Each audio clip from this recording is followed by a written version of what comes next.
Okay. Welcome आप सभी का। और कंपटीशन एग्जाम्स को लेकर के, चाहे फर्स्ट ग्रेड बायोलॉजी एग्जाम हो या असिस्टेंट प्रोफेसर बॉटनी एग्जाम हो, तो दोनों को फोकस करके हमने प्लांट फिजियोलॉजी का जो क्लासेस स्टार्ट किया था, आज उसकी नेक्स्ट क्लास को अपन डिस्कस कर रहे हैं।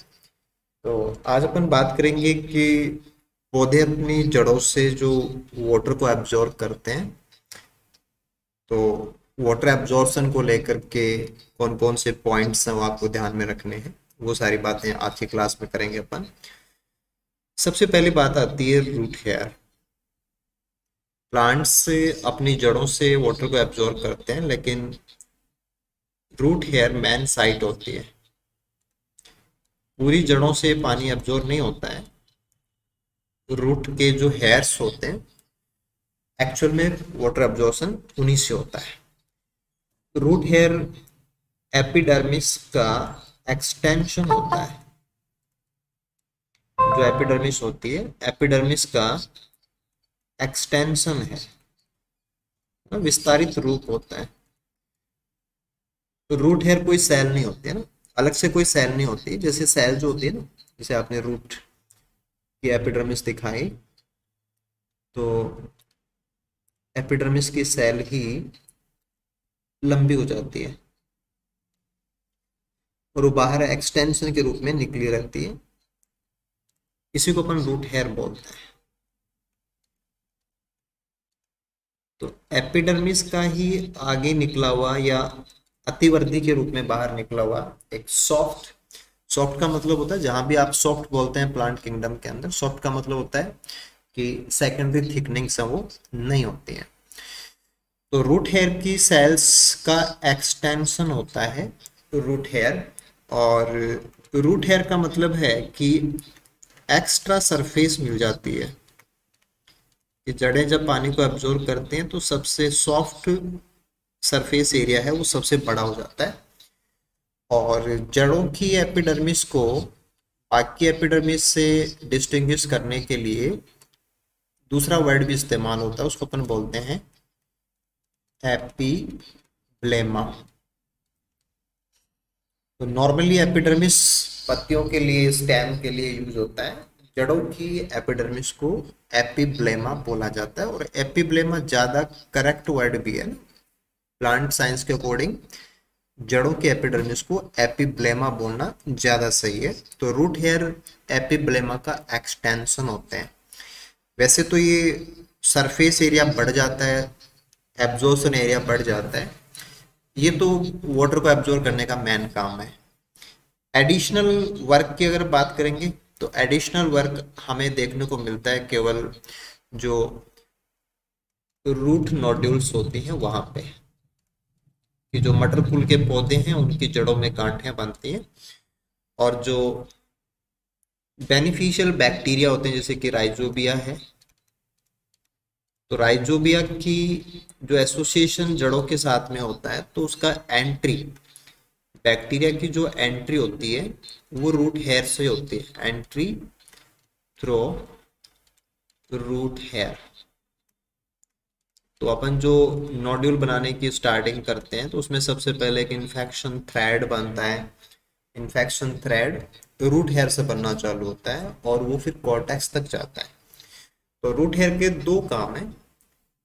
वन इज कि वो पानी का एब्जॉर्प्शन करने का मेन साइट है पौधे का, और दूसरा स्पेशल पॉइंट हो जाता है कि लेग्यूमिनस पौधे की जड़ों के अंदर जब बैक्टीरिया को कॉर्टेक्स तक लाना होता है, तो रूट हेयर एक बहुत इंपॉर्टेंट भूमिका निभाता है। प्लांट की जड़ों की बात करें कि जड़ों में रूट हेयर कहाँ होते हैं, तो जड़ का सबसे आगे का भाग है उसको अपन रूट कैप बोलते हैं, और रूट कैप के पीछे का एरिया है जो कि डेंस एरिया होता है जहाँ पे मेरिस्टेमेटिक सेल्स होती हैं, ये रूट एपिकल मेरिस्टेम है। This is root apical meristem. तो रूट एपिकल मेरिस्टेम हमेशा ही रूट कैप के पीछे होता है, तो पोजीशन हमेशा ही कैसी होती है, सब एपिकल। सूट एपिकल मेरिस्टेम हमेशा ही एपिकल होता है, और रूट एपिकल मेरिस्टेम हमेशा ही सब एपिकल होता है, क्योंकि उससे बाहर रूट कैप और होती है। कुछ जो एक्वेटिक प्लांट्स होते हैं, उन एक्वेटिक प्लांट्स के अंदर रूट कैप की जगह पे रूट पॉकेट भी पाई जा सकती है। रूट पॉकेट, रूट पॉकेट में एयर सैक होते हैं, हवा भरी होती है, तो वो फ्लोटिंग के लिए काम आती है। नॉर्मल जमीन में जो जड़ें जाती है पौधों की, वहाँ रूट कैप ही मिलता है। रूट कैप एपिकल मेरिस्टेम को एब्रेशन यानी कि जो घर्षण से जो डैमेज हो सकता है उससे बचाने का काम करता है। मेरिस्टेमेटिक रीजन से पीछे जो सेल्स होते हैं उनको अपन बोलते हैं जोन ऑफ इलोंगेशन। यहाँ पे सेल्स हैं अपनी इलोंगेशन कर रही होती है, यानी कि छोटी छोटी सेल बनती हैं और ये छोटी छोटी सेल यहाँ पे बड़ी सेल में कन्वर्ट हो रही होती है। इलोंगेशन, इलोंगेशन के बाद में जाएंगे तो हमें मिलेगा रीजन ऑफ मैचुरेशन या जोन ऑफ मैचुरेशन। मैचुरेशन का मीनिंग होता है कि सेल्स भिन्नित हो जाएंगे ना, डिफ्रेंशिएट हो जाएंगे। डिफ्रेंशिएट होने का मतलब ये है कि एपिडर्मिस अपना काम करने के लिए अलग से फंक्शन कर रही है, कॉर्टेक्स की सेल अपने आप को कॉर्टेक्स अकॉर्डिंग बना लिया, जाइलम की सेल्स हैं, फ्लोएम की सेल्स हैं, तो जिसको जो काम करना है उस काम को करने के लिए सारे मैच्योर हो गए। दिस इज कॉल्ड डिफ्रेंशिएशन, यानी कि सारे एक जैसे नहीं है, अब सब अपने अपने हिसाब से मैच्योर हो गए। और वहीं पे अपन को मिलेगा रूट हेयर्स। तो पौधे की जड़ों के जोनेशन वाइज देखेंगे तो पहले आपको मिलेगा रूट कैप, कैप के बाद में मिलेगा मेरिस्टेमेटिक एक्टिविटी वाला रूट एपिकल मेरिस्टेम, फिर जोन ऑफ इलोंगेशन, फिर zone of maturation, and zone of maturation में ही आपको मिलेंगे रूट हेयर। आगे आगे न्यू रूट हेयर बनते जाएंगे और पुराने जो रूट हेयर हैं वो झड़ जाते हैं।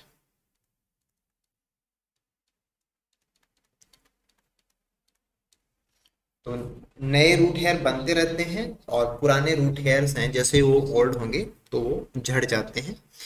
अगर रूट हेयर से और पीछे आए तो आगे जो जोन आता है उसको अपन बोलते हैं zone of lateral roots.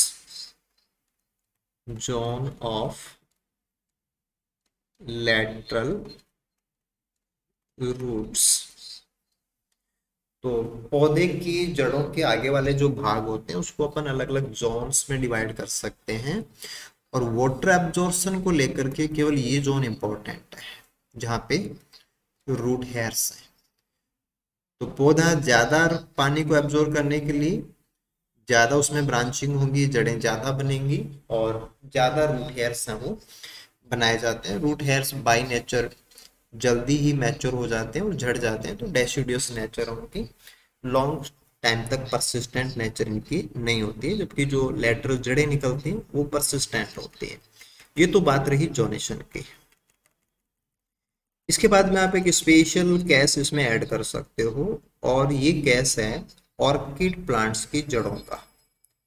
Orchid की जो जड़ें होती हैं वो हवा में लटकी रहती हैं, उनको अपन हैंगिंग रूट्स बोलते हैं। Hanging roots.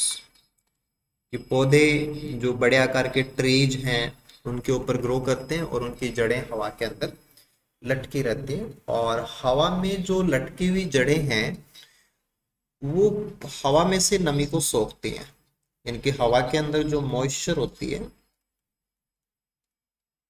उस मॉइस्चर को ये जड़ें सोखती हैं।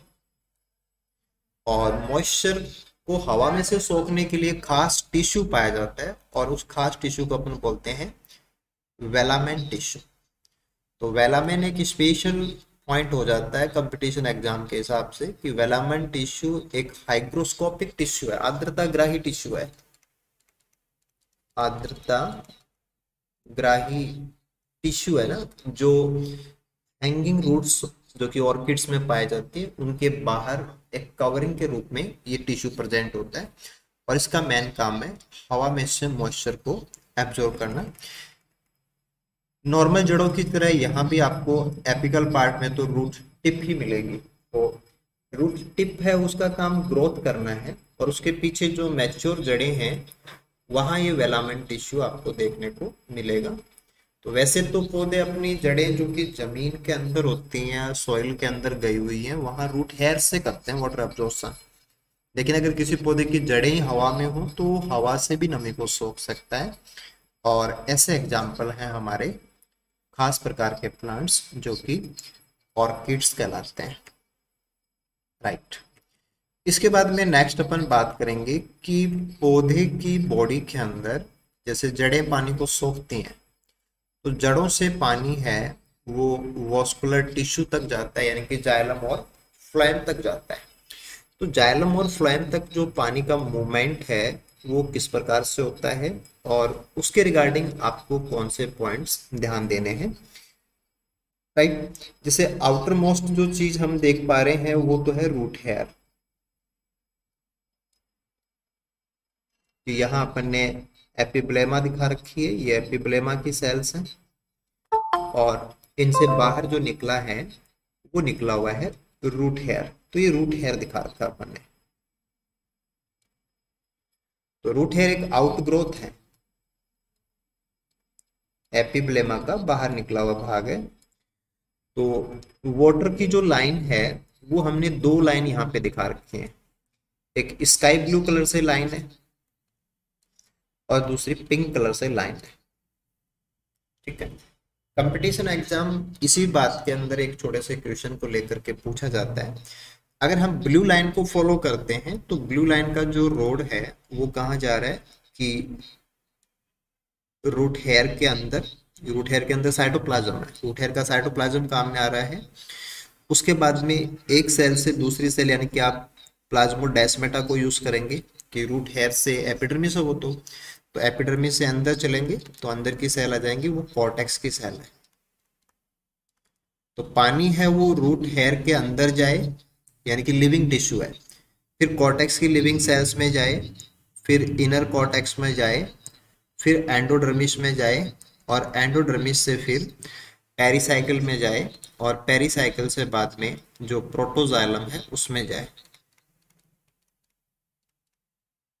और प्रोटोजाइलम से फिर ये मेटाजाइलम में जाए। तो अगर पानी का मूवमेंट लिविंग साइटोप्लाज्म से होकर के, है ना, जिसमें मेम्ब्रेन भी आ जाएगी, है ना। लिविंग का मतलब क्या है, मेम्ब्रेन, क्योंकि मेम्ब्रेन लिविंग होती है। मेम्ब्रेन हो गया प्लस साइटोप्लाज्म हो गया प्लस प्लाज्मोडेस्माटा हो गया। तो अगर कोई भी ट्रांसपोर्ट आप लिविंग कंपोनेंट से होकर के कराओगे तो उसको अपन बोलते हैं सिम्प्लास्ट। तो ये कहलाता है सिम्प्लास्ट। तो पानी का जो मूवमेंट है वो सिम्प्लास्ट भी होता है। ठीक है। अगर हम पिंक लाइन को फॉलो करेंगे तो ये जो मूवमेंट है ये रूट हेयर के पास जो पतली सी प्राइमरी सेल वॉल लेयर होती है, अगर उसमें सेल वॉल काम में आ रही है, ठीक है, उसके बाद में आगे भी आप सेल वॉल है, इंटर सेलुलर स्पेस काम में ले सकते हो, इंटर सेलुलर स्पेस। तो अगर इंटरसेलुलर स्पेस है तो वो भी डेड है, सेल वॉल है वो भी डेड है। तो अगर हम डेड कंपोनेंट को यूज करते हैं तो अपन इसको कहेंगे एपोप्लास्ट। तो वाटर का मूवमेंट रूट हेयर से लेके मेटाजाइलम तक जो अपन कंसिडर करते हैं उसमें दो तरीके हो सकते हैं कि या तो वो सिम्प्लास्टिक होता है या वो एपोप्लास्टिक होता है। सिम्प्लास्टिक के अंदर लिविंग कंपोनेंट यूज होता है, एपोप्लास्टिक के अंदर नॉन लिविंग यूज होता है। लिविंग में क्या क्या आता है, मेम्ब्रेन आ सकती है, साइटोप्लाज्म आ सकता है, प्लाज्मोडेस्माटा आ सकता है। नॉन लिविंग में सेल वॉल या इंटरसेलुलर स्पेस है, ये सब आएंगे। ठीक है। अगर हमने जो मूवमेंट यहाँ पे देखा तो उस मूवमेंट के अंदर एंडोडर्मिस को आपको स्पेशल ध्यान देना है कि जड़ों की जो एंडोडर्मिस होती है उसका एक स्पेशल पॉइंट और होता है। वो ये होता है कि हर किसी एंडोडर्मिस से होकर के पानी है वो ट्रांसपोर्ट नहीं होता। कुछ एंडोडर्मिस की सेल ऐसी होती हैं जिनमें से होकर के पानी का मूवमेंट है वो आराम से हो जाता है, बाकी से नहीं होता, क्योंकि बाकी के अंदर कुछ पट्टियां पाई जाती हैं जिसको अपन कैस्पेरियन स्ट्रिप्स बोलते हैं। कैस्पेरियन स्ट्रिप्स का पाया जाना एंडोडर्मिस का करेक्टर है, और मुख्य रूप से एंडोडर्मिस है वो स्टेम में भी होती है, जड़ों में भी होती है, लेकिन रूट की एंडोडर्मिस का स्पेशल करेक्टर होता है कि जड़ों की एंडोडर्मिस की कुछ सेल्स हैं वहां कैस्पेरियन स्ट्रिप्स नहीं पाई जाती, केवल उन्हीं से होकर के सिम्प्लास्ट होता है। तो ऐसी सेल जो कि एंडोडर्मिस की हैं और विदाउट कैस्पेरियन स्ट्रिप है, विदाउट कैस्पेरियन स्ट्रिप यानी कि कैस्पेरियन पट्टिकाएं इसमें नहीं है, तो ऐसी सेल को एक अलग से नाम दिया जाता है और वो नाम है पैसेज सेल। तो पैसेज सेल भी कंपटीशन में पूछा जाता है कि पैसेज सेल क्या होती है।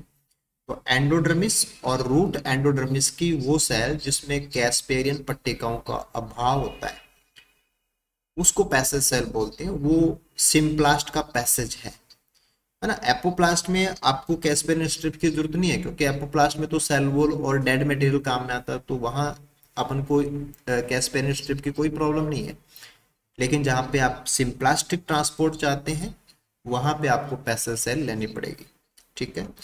फिर दूसरी बात, पैसेज सेल की जो लोकेशन होती है वो हमेशा ही प्रोटोजाइलम के सामने होती है, यानी कि जहां पे प्रोटोजाइलम होता है प्रोटोजाइलम के ठीक सामने पैसेज सेल होती है।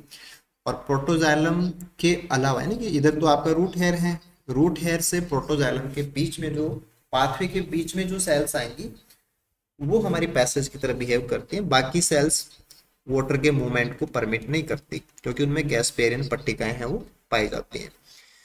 तो रूट हेयर से लेकर के मेटाजाइलम तक ना, प्रोटोजाइलम में आ जाएंगे फिर अपन मेटाजाइलम में आ जाएंगे। तो यहाँ से मेटाजाइलम तक का जो ट्रांसपोर्ट है ये रेडियल ट्रांसपोर्ट होता है। रेडियल का मतलब है कि बाहर से आएगा और अंदर तक जा रहा है ना, हॉरिजॉन्टल है, ठीक है। इसके बाद में पानी है वो मेटाजाइलम से ऊपर चढ़ता है, this is upward translocation of water. ये एसेंट ऑफ सैप है, या जाइलम का जो मेन फंक्शन है वो यहाँ से चालू होता है कि जाइलम से पानी है वो नीचे से ऊपर की तरफ जाता है, ये एसेंट ऑफ सैप है।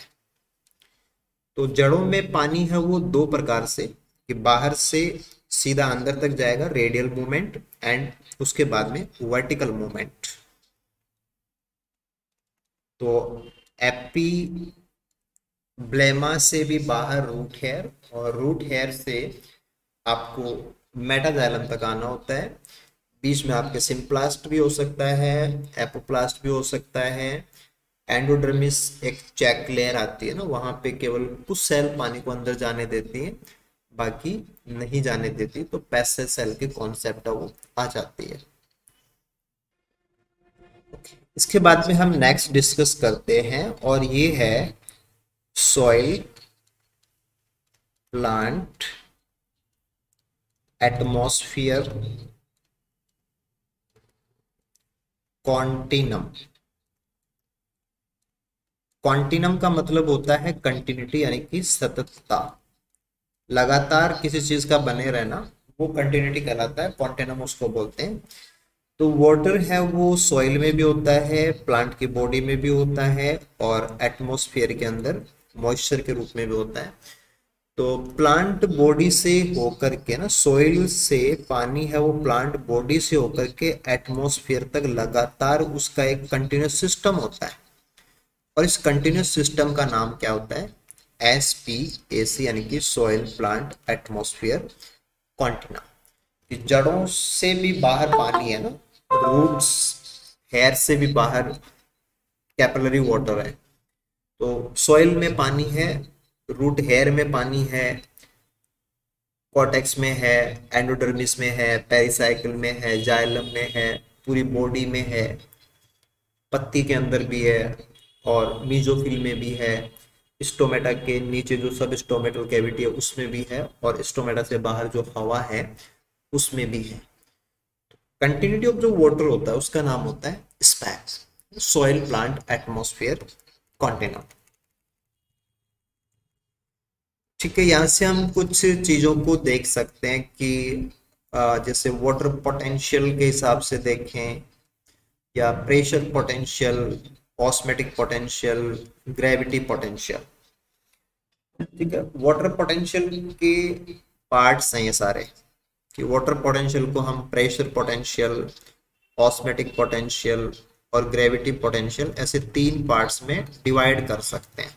ठीक है, तो बाद में अपन वाटर पोटेंशियल के कॉन्सेप्ट को भी डिटेल में समझेंगे, लेकिन अभी एक बार अपन देखते हैं कि पानी की मूव करने की जो काबिलियत होती है ना, जैसे पानी कहीं से कहीं मूव करता है तो वो उसका पोटेंशियल है। जैसे कोई केमिकल रिएक्शन करता है तो उसका केमिकल पोटेंशियल होता है।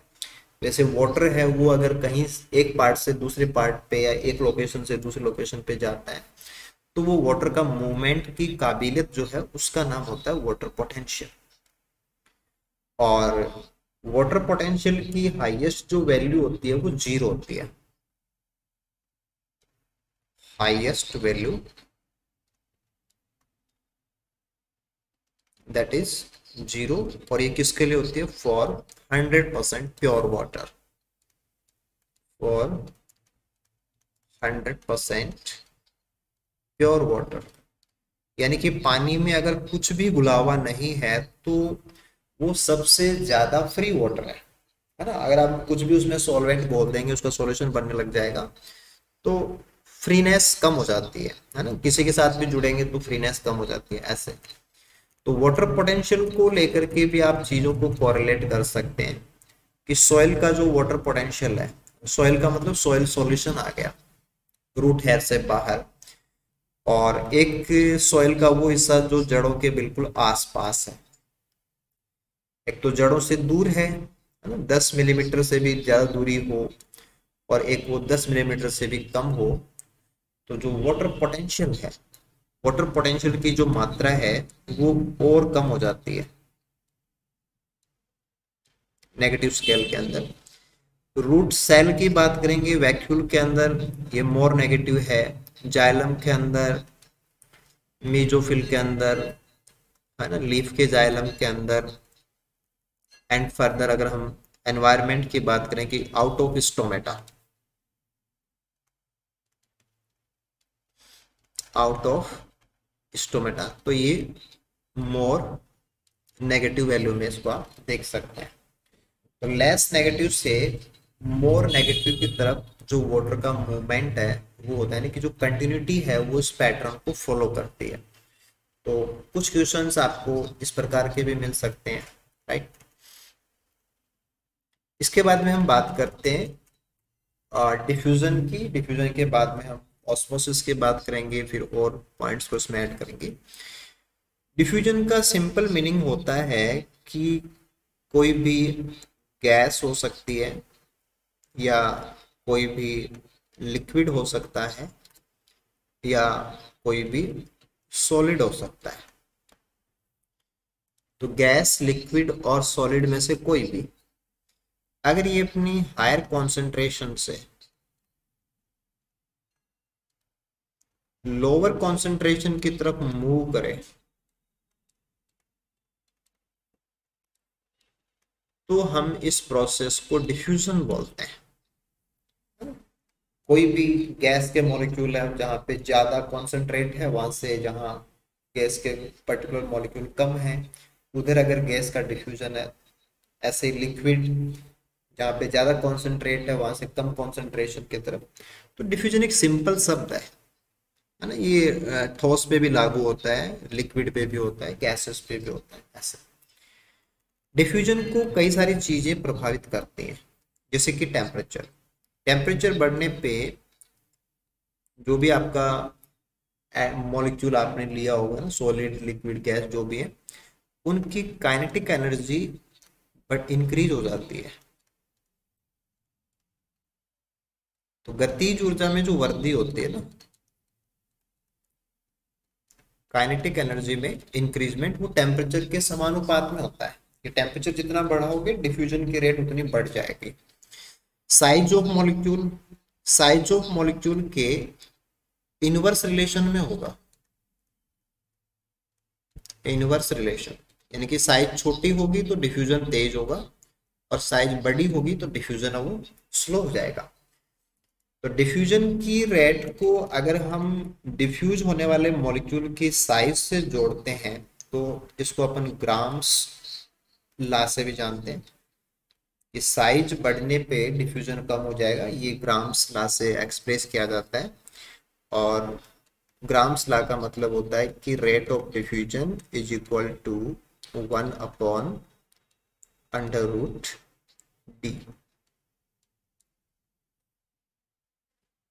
कि जो रेट है वो साइज का जो रूट निकलेगा उसका इनवर्स जो वैल्यू होती है उसके बराबर होती है। तो डिफ्यूजन होने वाले स्पीसीज का साइज ग्राम्स लॉ से हम उसको कनेक्ट करते हैं। ऐसे ही मीडियम जहाँ पे डिफ्यूजन हो रहा है, यानी कि डिफ्यूजन जिस जगह पे हो रहा है ना, चाहे वो हवा में हो रहा है तो एयर का आ जाएगा, पानी में हो रहा है तो वाटर आ जाएगा, ऐसे। तो जिस मीडियम में डिफ्यूजन की प्रोसेस हो रही है उस मीडियम का कॉन्सेंट्रेशन क्या है। अगर मीडियम का कॉन्सेंट्रेशन हाई है यानी कि ज़्यादा कॉन्सेंट्रेट है तो डिफ्यूजन की जो रेट है वो स्लो हो जाएगी। अगर मीडियम की कॉन्सेंट्रेशन हाई है तो मीडियम अगर ज़्यादा गाढ़ा है तो डिफ्यूजन धीरे होगा। और फिर आप इसका रिवर्स कर सकते हैं कि मीडियम अगर डाइल्यूट है तो डिफ्यूजन की रेट है वो ज़्यादा होगी। इसके बाद में मैटर आता है कि डिफ्यूजन प्रेशर डेफिसिट क्या है और उसका इससे क्या कनेक्शन है। डिफ्यूजन प्रेशर डेफिसिट है ना, जिसको विसरण दाब न्यूनता बोलते हैं हिंदी के अंदर, विसरण दाब न्यूनता है ना। तो डिफ्यूजन जब भी होता है तो अभी हम बात कर रहे थे कि जैसे हायर कॉन्सेंट्रेशन है और हायर कॉन्सेंट्रेशन से मॉलिक्यूल लोअर कॉन्सेंट्रेशन की तरफ जाते हैं ना, तो डिफ्यूजन है ना, ये इधर भाग रहे हैं। तो मॉलिक्यूल जब भाग रहे होते हैं तो उनकी वजह से एक प्रेशर लगता है, यहाँ पे एक प्रेशर लगेगा। तो ये जो प्रेशर है इसी को अपन डिफ्यूजन प्रेशर बोलते हैं। जैसे सामने से भीड़ आ रही हो तो आपको जो धक्का लगेगा वो प्रेशर है, ऐसे। तो ऐसे हायर कॉन्सेंट्रेशन से मॉलिक्यूल लोअर की तरफ भागे जा रहे हैं तो लोअर की साइड में जो धक्का लग रहा है उसका नाम है डिफ्यूजन प्रेशर। अब डिफ्यूजन प्रेशर तो इतना ही मैटर हुआ, अब इसके साथ में आपको डेफिशिएंट और क्लियर करना है। तो डिफ्यूजन प्रेशर में न्यूनता, डेफिशिएंट का मतलब होता है कमी। तो जैसे लोअर कॉन्सेंट्रेशन वाले हैं तो वो भी तो भागते होंगे, वो हायर की तरफ भागते हैं लेकिन वो कम भागते हैं।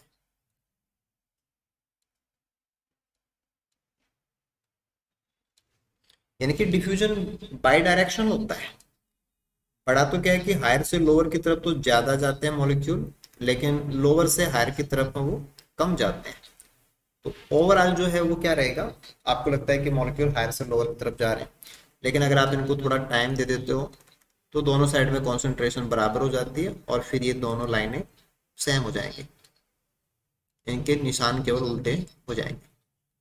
तो ये इक्विलिब्रियम आता है, एक संतुलन अवस्था आ जाएगी कि पहली साइड से दूसरी साइड में और दूसरी साइड से पहली साइड में जो गति है वो बराबर हो गई। This is called equilibrium, diffusion का इक्विलिब्रियम आ जाएगा। तो इक्विलिब्रियम आने से पहले हायर से लोअर की तरफ भी पुश लग रहा है और लोअर से हायर की तरफ भी पुश लग रहा है, लेकिन दोनों में अंतर है। क्योंकि हायर से लोअर की तरफ जो पुश लग रहा है ये तो है हैवी पुश, ज्यादा दबाव लग रहा है, और रिवर्स डायरेक्शन में जो लग रहा है ये कम दबाव है। तो इनका जो अंतर होता है उसको अपन बोलते हैं डेफिशिएंट। तो अंतर जितना ज्यादा होगा डिफ्यूजन प्रेशर डेफिशिएंट यानी कि दोनों प्रेशर में अंतर जितना ज्यादा होगा डिफ्यूजन की रेट उतनी ज्यादा हो जाएगी। तो डीपीडी हाई तो रेट भी कैसी होगी, हाई। और डीपीडी अगर लो हो गई तो रेट भी कैसी हो जाएगी, स्लो हो जाएगी। और अगर दोनों साइड में डिफ्यूजन प्रेशर डेफिशिएंट है ही नहीं यानी कि कॉन्सेंट्रेशन अगर बराबर हो गई तो रेट कितनी हो जाएगी, जीरो। आप कहेंगे कि मॉलिक्यूल नेट नेट रेट की बात हो रही है। तो टोटल जो रेट है वो आपको लगेगा कि मॉलिक्यूल किधर जा ही नहीं रहे। तो डिफ्यूजन इंडिविजुअल प्रोसेस होती है, हर किसी को अपनी हायर कॉन्सेंट्रेशन से लोअर की तरफ जाना होता है। पॉइंट ए से पॉइंट टू की तरफ भी जाते हैं, वो वहां के ग्रेडियंट को फॉलो करेंगे। पॉइंट टू वाले पॉइंट वन की तरफ भी आते हैं, वो अपना ग्रेडियंट फॉलो करेंगे। दोनों अपने अपने प्रेशर अप्लाई करेंगे, दोनों के प्रेशर का अंतर वो कहलाता है डीपीटी, डिफ्यूजन प्रेशर डेफिशिएंट। और इसी को अपन सक्शन फोर्स भी बोलते हैं। इसी का दूसरा नाम क्या ले सकते हैं, सक्शन फोर्स।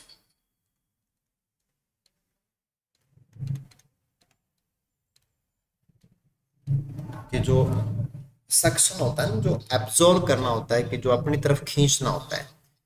तो जहां जितना कम है कॉन्सेंट्रेशन उतना ज्यादा ग्रेडियंट का अंतर है, उतना ज्यादा डीपीडी है। और जितना ज्यादा डीपीडी होगा उतना ही जो डाइल्यूट सॉल्यूशन है वो अपनी तरफ इनको खींचेगा। This is suction force. ऐसे अपन बात कर सकते हैं सॉल्यूट की सॉल्युबिलिटी। तो आपने जो भी सॉल्यूशन लिया है उसमें जो घुला हुआ जो भी है, जो सॉल्यूट है, उस सॉल्यूट की सॉल्युबिलिटी जितनी ज्यादा होगी डिफ्यूजन उसके अकॉर्डिंग चेंज हो जाएगा। यानी कि कोई चीज अगर पानी के अंदर घुल जाती है तो घुले घुले उसका जो मोमेंट है वो तेज होगा, अगर नहीं घुलती है तो वो स्लो होगा। तो सॉल्युबिलिटी के डायरेक्ट रिलेशन में होगा, डायरेक्ट रिलेशन। तो सॉल्युबिलिटी हाई तो diffusion should be high, solubility कम डिफ्यूजन शुड बी लो। तो पानी को जाना होता है तो पानी में घुला हुआ अगर है तो वो उसके अकॉर्डिंगली फास्टली मूव करेगा।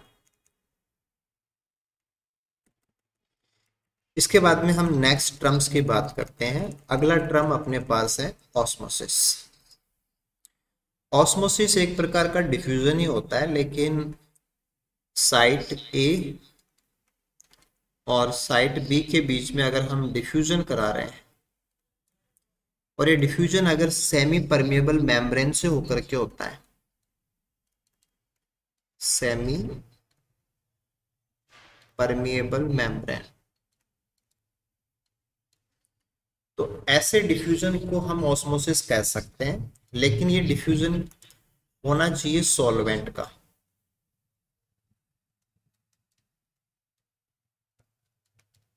तो जैसे नॉर्मली बात करेंगे तो वाटर हमारे पास सॉल्वेंट होता है। तो वाटर के मॉलिक्यूल अपनी हायर कॉन्सेंट्रेशन से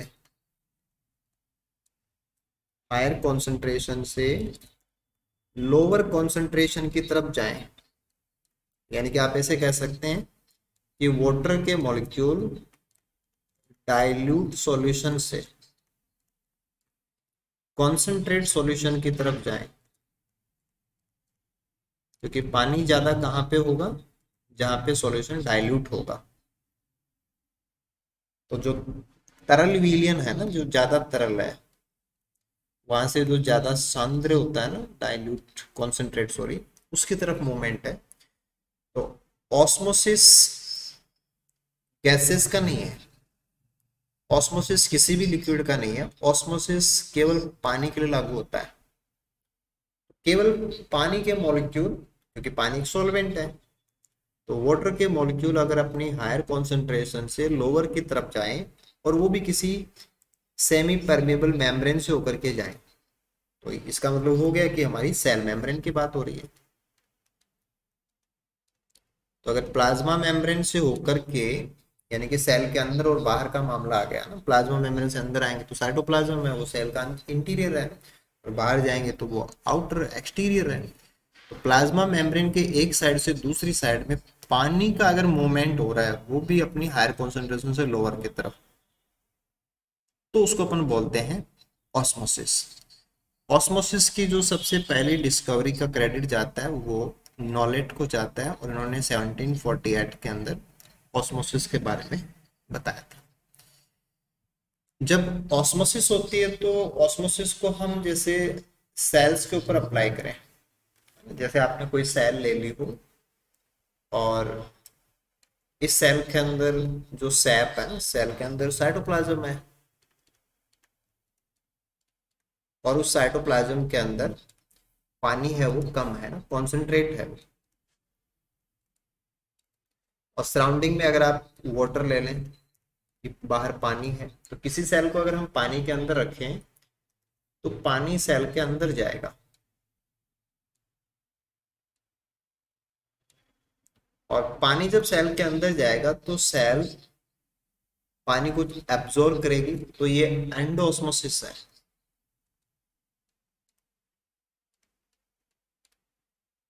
अंतःप्राशन। और एंडोऑस्मोसिस होने से सेल बाहर की तरफ फैलना चाहेगी, जितना ज्यादा सेल में पानी एंटर करेगा सेल उतनी फूलेगी, है ना, सेल में स्वेलिंग होगी, और सेल के स्वेल करने से या सेल के फूलने से जो प्रेशर लग रहा है, उस प्रेशर को अपन बोलते हैं ट्रिगर प्रेशर।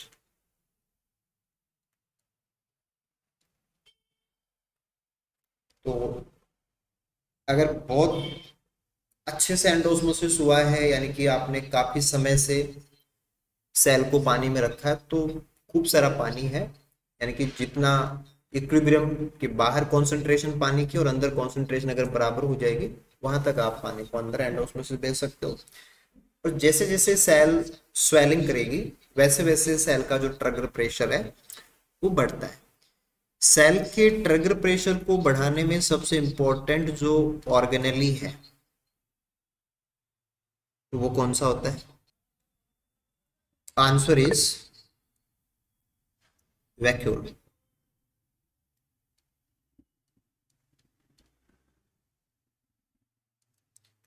तो जो रिक्तिकाएं होती हैं, जो रिक्तिका होती है ना, वैक्यूल जो होती है, वो वैक्यूल इंपॉर्टेंट होती है। प्लांट सेल्स में बहुत बड़ी सारी वैक्यूल पाई जाती है, कि साइटोप्लाज्म तो बहुत थोड़ा सा होता है, वैक्यूल एनिमल सेल की तुलना में प्लांट सेल में बड़ी होती है। तो बड़ी वैक्यूल ज्यादा ट्रिगर के लिए काम करती है, और ट्रिगर प्रेशर को मैक्सिमाइज करने में वैक्यूल जिम्मेदार है, कि वैक्यूल के अंदर ये पानी है वो स्टोर होता है। अब ट्रिगर प्रेशर से जुड़े हुए कुछ पॉइंट हैं जो पौधे की बायोलॉजी से जुड़े हुए हैं, जिनको कि अपन ट्रिगर मूवमेंट बोल सकते हैं। पत्तियों का ड्रूपिंग, है ना, जैसे पत्तियां नीचे की तरफ झुक जाती हैं, जिसको विल्टिंग में भी आप इसको देख सकते हैं, तो ट्रिगर प्रेशर की कमी से होता है। ट्रिगर प्रेशर अगर डिक्रीज हो जाएगा, यानी कि पौधे में पानी की कमी होगी या एंडोस्मोसिस सेल में कम होगा, तो ट्रिगर प्रेशर कम हो जाएगा, तब पत्तियां नीचे की तरफ झुकती हैं। स्टोमेटल मूवमेंट है, तो जब ट्रिगर प्रेशर हाई होता है तो स्टोमेटा ओपन हो जाता है, और जब ट्रिगर प्रेशर डाउन होता है गार्ड सेल का, तो स्टोमेटा क्लोज हो जाता है। तो स्टोमेटा का खुलना और बंद होना ये गार्ड सेल के ट्रिगर प्रेशर का मामला होता है, कि गार्ड सेल्स अगर ज्यादा पानी सोख लेती हैं तो ट्रिगर प्रेशर बढ़ जाएगा, स्टोमेटा खुल जाता है, और अगर उनसे पानी निकल गया, स्टोमेटा खुलने से वेपर्स बाहर निकल गई, तो ट्रिगर प्रेशर कम हो जाता है और स्टोमेटा दोबारा से बंद हो जाते हैं।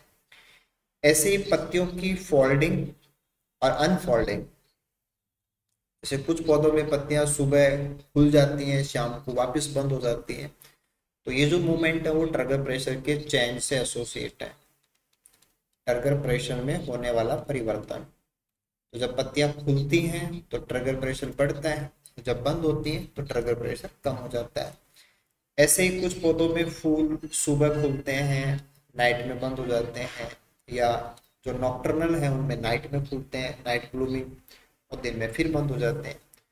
तो पत्ती और फ्लोवर में सिमिलरिटी होती है कि फ्लोवर के पार्ट्स हैं वो पत्तियों जैसे होते हैं, वो फ्लोरल पार्ट्स के मॉडिफिकेशन। तो वो सारी चीजें भी ट्रिगर प्रेशर के चेंज से जुड़ी हुई चीजें होती हैं।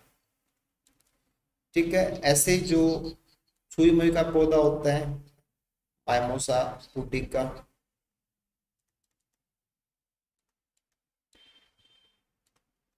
तो छुई मुई के पौधे में जैसे छूते ही पत्तियां हैं वो टच को रिस्पॉन्स देती हैं। पौधे को छूते ही पत्तियां मुरझा जाती हैं और बंद हो जाती हैं पौधा।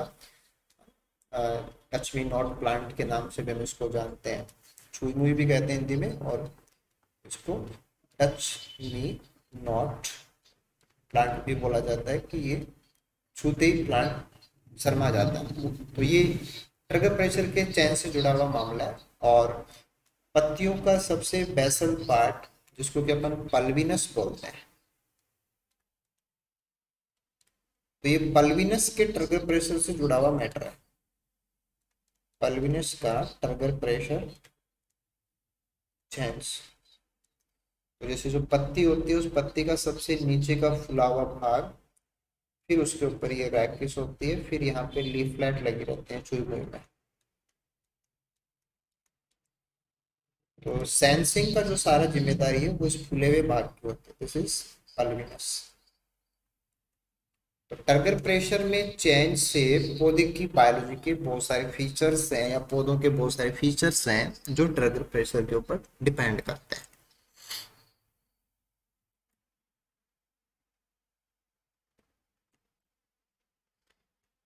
अब सेल जितना ज्यादा एंडोस्मोसिस होगा, तो एंडोऑस्मोसिस जितना ज्यादा कराएंगे अपन, पानी जितना सेल के अंदर एंटर करेगा उससे टर्गर प्रेशर इंक्रीज हो जाएगा।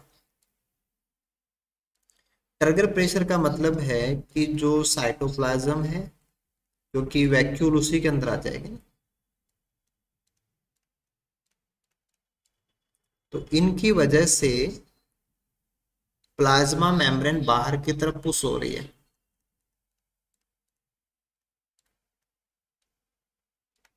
प्लाज्मा मेम्ब्रेन के ऊपर धक्का लगता है, वो बाहर की तरफ पुशिंग उसकी होती है। और प्लांट्स के अंदर प्लाज्मा मेम्ब्रेन से ठीक बाहर सेल वॉल होती है।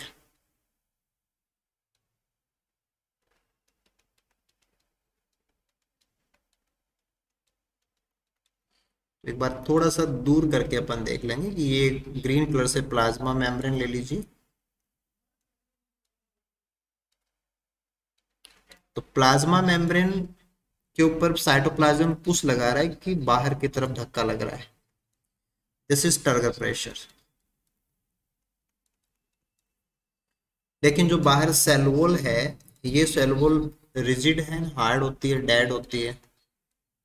सेल वॉल डेड है, हार्ड है,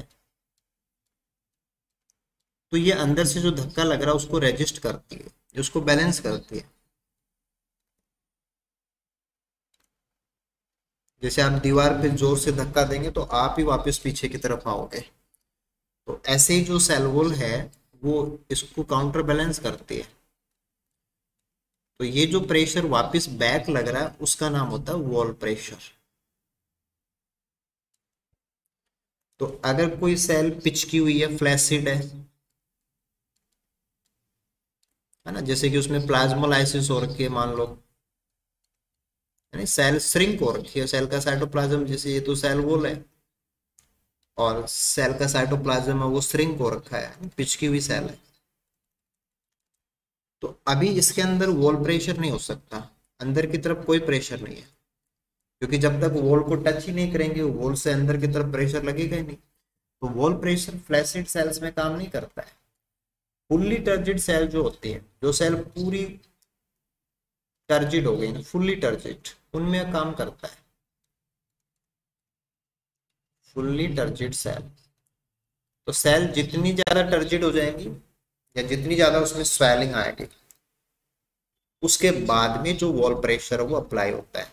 और कभी भी सेल है वो वॉल प्रेशर से बड़ा ट्रिगर प्रेशर खोज नहीं कर सकती, है ना। हाईएस्ट वैल्यू क्या हो सकती है, कि turgor pressure is equal to wall pressure. जितना अंदर से बाहर की तरफ पुश लग रहा है उतना ही बाहर से अंदर की तरफ पुश लगेगी। कभी भी अंदर से इतना बड़ा पुश नहीं लग सकता है कि सेल वॉल टूट जाए, अदरवाइज तो सेल ब्रस्ट हो जाएंगे। तो बैक्टीरिया को हम जो किल करते हैं कि पेप्टिडोग्लाइकॉन को तोड़ दें तो बैक्टीरिया ब्रस्ट हो जाता है। तो सेल वॉल को जब तक तोड़े नहीं तब तक ट्रिगर प्रेशर है वो बहुत सारा नहीं हो सकता। जब तक ट्रिगर प्रेशर बहुत सारा नहीं हो सकता तब तक हम प्लाज्मा मेम्ब्रेन को तोड़ नहीं सकते। तो एक लेवल तक एंडोस्मोसिस हो सकती है। जैसे ट्रिगर प्रेशर वॉल प्रेशर दोनों बराबर हो जाएंगे फिर एंडोस्मोसिस बंद हो जाती है। तो यहाँ पे एंडोस्मोसिस बंद है, एंडोस्मोसिस ऑफ। कि अंदर से बाहर की तरफ और बाहर से अंदर की तरफ दोनों दबाव बराबर हो गए, अब पानी किधर भी नहीं जा रहा है। अगर आप फ्लैसिड सेल को वाटर में रखोगे तो एंडोस्मोसिस बहुत ज्यादा, यानी कि ट्रिगर प्रेशर उसमें धीरे धीरे बढ़ेगा और वॉल प्रेशर उसमें है ही नहीं, क्योंकि जब तक सेल पूरी नहीं फूलेगी तब तक वॉल प्रेशर काम नहीं करता है। तो ट्रिगर प्रेशर के अगेंस्ट है वॉल प्रेशर, और wall pressure fully turgid cells पे अप्लाई होता है। उससे पहले जो पिचकी हुई सेल्स हैं या पूरी फुली हुई सेल्स नहीं है उनमें वॉल प्रेशर काम नहीं करेगा। ठीक है, डिफ्यूजन प्रेशर डेफिसिट की हमने बात की थी कि 0.1 और 0.2, point A and point B, इन दोनों के बीच में डिफ्यूजन प्रेशर का जो अंतर होता है, डिफ्यूजन प्रेशर का जो अंतर होता है उसको अपन डेफिसिट बोलते हैं।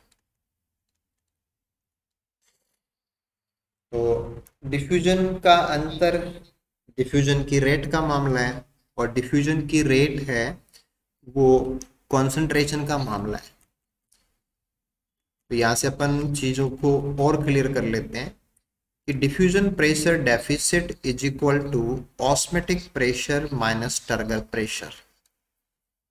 कि जो ऑस्मेटिक प्रेशर होता है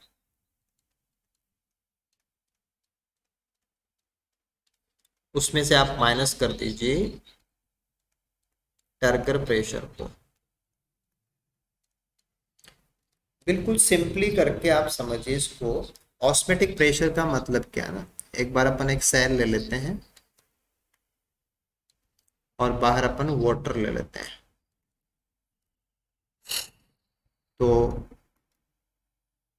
सॉल्वेंट की कॉन्सेंट्रेशन या वाटर की कॉन्सेंट्रेशन बाहर ज्यादा है, हाई कॉन्सेंट्रेशन वाटर ही है बाहर तो उसकी कॉन्सेंट्रेशन ज्यादा है। अंदर सेल में साइटोप्लाज्म है उसमें भी पानी तो है लेकिन वहां कम है, तो H2O की कॉन्सेंट्रेशन लो है। तो सॉल्वेंट के मॉलिक्यूल हायर कॉन्सेंट्रेशन से लोअर कॉन्सेंट्रेशन की तरफ मूव करते हैं तो पानी सेल के अंदर जाएगा। ठीक है, पानी सेल के अंदर जाएगा तो हम इसको एंडोस्मोसिस भी बोलते हैं। और पानी के अंदर जाने की वजह से जो फोर्स लग रहा है उसका नाम है osmotic pressure. This is osmotic pressure.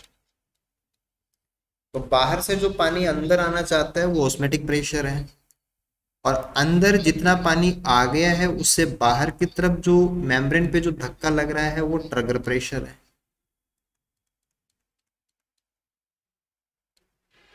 तो ऑस्मेटिक प्रेशर तो ज्यादा हो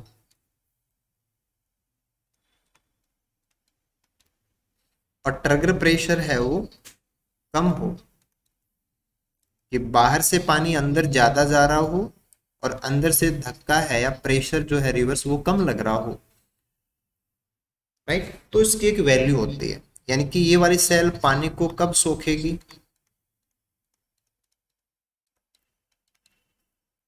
जब ये ग्रीन लाइन बहुत अच्छे से काम करे, यानी कि ऑस्मेटिक प्रेशर हाई होना चाहिए और ट्रिगर प्रेशर है वो लो होना चाहिए। तो कोई भी सिस्टम है ना, सेल का मतलब सिस्टम हो गया, तो कोई भी सिस्टम या कोई भी पार्ट, एक सेल के अंदर भी दो एरिया ले सकते हो आप, ऐसे कि एक ही सेल के दो एरिया भी अपन ले सकते हैं, तो उनके बीच में भी पानी का मूवमेंट हो सकता है। तो वो कहाँ से कहाँ जाएगा, ये डीपीडी के अकॉर्डिंग है कि डिफ्यूजन प्रेशर का दोनों पॉइंट के बीच में जो अंतर है वो क्या है। तो ट्रिगर प्रेशर वगैरह अपन मेम्ब्रेन के हिसाब से लगाते हैं, तो हम एक सेल को पानी के रिफरेंस में लेते हैं, राइट। तो अंदर पानी आना और उसकी पोटेंशियल वो ऑस्मेटिक है, और पानी का बाहर की तरफ धक्का देना उसका रिवर्स वो ट्रिगर प्रेशर है। तो बाहर पुश कम लगे, अंदर की तरफ पानी ज्यादा आए, वो सक्शन है कि पानी का खिंचाव है। तो इसीलिए अपन डिफ्यूजन को सक्शन भी बोलते हैं कि ये सक्शन फोर्स है, कि जिस जगह पे या जिस पार्ट पे आपका डीपीटी हाई है वहां पानी अंदर की तरफ ज्यादा आएगा, बाहर की तरफ धक्का कम लगेगा डीपीडी। ठीक है, कुछ और चीजें क्लियर करते हैं। फ्लैसिड सेल है ना, बिल्कुल से पिचकी हुई सेल है, आउट ऑफ वाटर, और उसको आपने पानी के बाहर रखा है, यानी कि एक सेल पिचकी हुई है, फ्लैसिड है,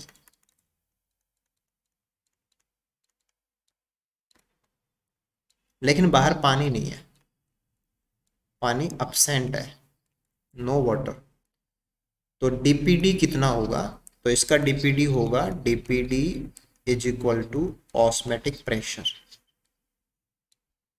ऐसा क्यों ले रहे हो, क्योंकि बाहर से पानी अंदर जाए तो फिर टर्गर प्रेशर काम करेगा। अभी फ्लैसिड सेल में कोई टर्गर प्रेशर नहीं होता है, जीरो टर्गर प्रेशर, क्योंकि अगर बाहर की तरफ तो धक्का तब लगेगा जब ये फूलेगी, फूली भी तो है ही नहीं।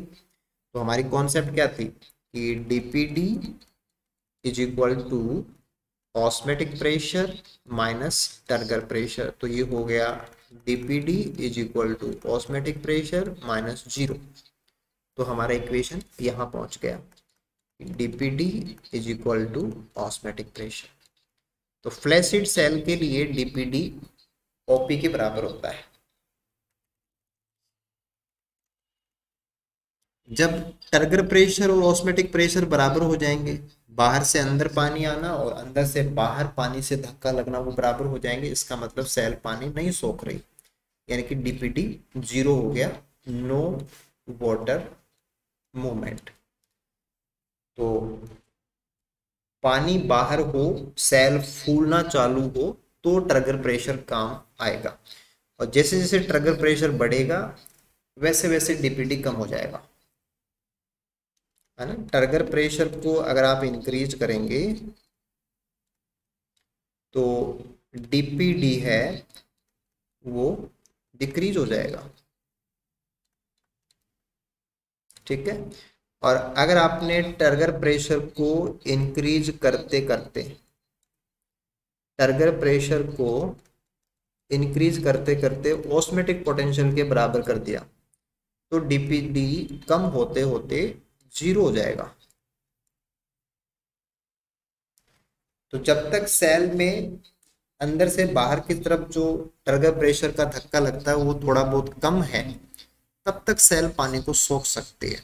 और जिस दिन या जिस टाइम के ऊपर ट्रिगर प्रेशर ऑस्मेटिक प्रेशर बराबर हो जाएंगे, डीपीडी जीरो पहुंच जाता है, और जीरो होते ही सक्शन फोर्स जीरो, यानी कि पानी का सोखना बंद। तो नो एंट्री ऑफ वाटर,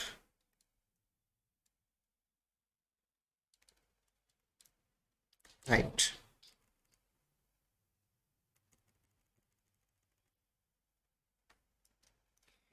ठीक है, कुछ क्वेश्चंस हैं वो न्यूमेरिकल लेवल के भी हो सकते हैं आपके एग्जाम्स में। तो एक न्यूमेरिकल क्वेश्चन को आप सॉल्व कर लीजिए। ये आपने सेल ए लिया है और ये दूसरा सेल बी लिया है। सेल ए की हालत है ऑस्मेटिक प्रेशर 10 एटीएम और turgor pressure is equal to 5 ATM.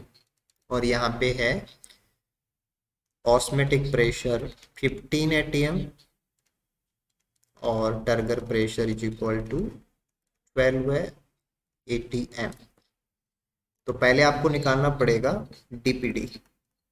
DPD is equal to आएगा osmotic pressure minus turgor pressure is equal to 10 minus 5 is equal to 5 atm। इधर निकालेंगे, ये आएगा DPD is equal to osmotic pressure minus turgor pressure is equal to 15 minus 12 is equal to 3 atm। तो जो movement होगा है ना, DPD यहाँ पे हाई है, यानी कि सक्शन हाई है, और डीपीडी यहाँ पे लो है, यानी कि सक्शन, पानी दोनों सोखना चाहते हैं, लेकिन जितना सेल ए सोखना चाहती है उतना सेल बी नहीं सोखना चाहती। तो पानी का मूवमेंट होगा इधर, यानी कि सेल बी से वाटर सेल ए में एंटर करेगा। वाटर मूवमेंट कहाँ से होगा, डीपीडी 3 टू डीपीडी 5 सिस्टम।